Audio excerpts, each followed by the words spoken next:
Hello, ladies and gentlemen, and welcome back to another episode of Gig Masters. How to get and keep more gigs. On today's episode, we're going to talk about doing charity work.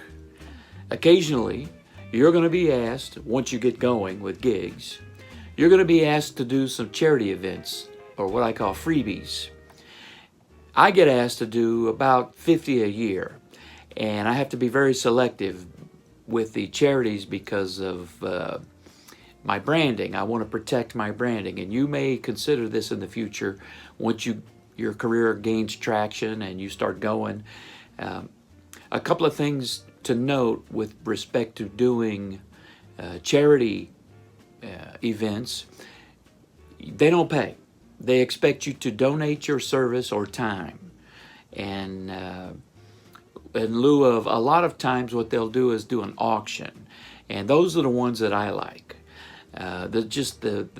Sometimes they'll ask for me to perform at a venue, and if it's at a venue that I think is worth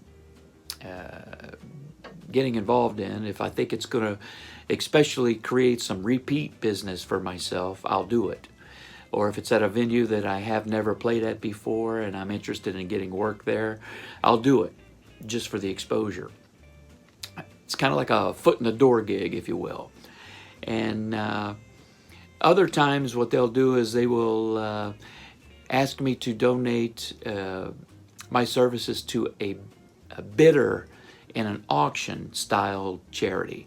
And on this particular one that I've done, and I will post the video that I did, because at the end of this episode, look for the video. I did a video, and what they're going to do is show the video on a big screen at the auction at this venue. I've played at this venue before, but it's always good to remind the people that do the booking at the venue that I'm still out there. And I wouldn't mind playing again because it was a nice venue, and not only does it give me exposure to the venue, it also gives me exposure to a lot of people who qualify as a potential customer of mine. Essentially, without being politically correct, it's rich old white people. That's my client base predominantly. Families, tourists, but I work a lot at high-end private country clubs, and down here in South Florida, that's a lot of rich, older white people. That's the facts. Anyway, this venue that they're going to show the video at is a high-end country club. This is where actually it's a golf tournament at one of the high-end country clubs in my area. So it's a good exposure. And so what I'm giving away is 2 hours of a solo performance at the venue of their choice in my market for the following season. I'm booked out this season, so they're going to have to arrange an event for next season, which is not uncommon in my market. And these are the types of charity events that I like to align myself with. Now, you in the beginning, you may want to take all of the charity events you can do because they're good exposure, and they're a way for you to get experience and expose yourself to a potential booking. But anyway, this is going to be a short video. Another positive of doing charity work is that what you're going to want to do is make an invoice and a contract, and refer back to the episode, the contract. Get a brochure or some sort of literature that says that you are performing or donating to this charity from the charity organizers, because you can put that in a file and use it for tax purposes. Believe it or not, check with your local laws, but in my area, I can write off this charity event. So it helps. Every little bit helps. So anyway, also check out the little video that I made for them to show at the event. It's a worthwhile cause, and that's another thing as well. If the charity does not agree, if you don't agree with the charity, then don't do it. But if the charity agrees with your moral code or your political affiliation or your constitution or whatever, if it's something that strikes home with you, if it's something near and dear to your heart, and you want to just donate your time or your services, do it. Do it.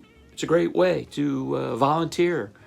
It can be very fulfilling. Anyway, I hope these tips help.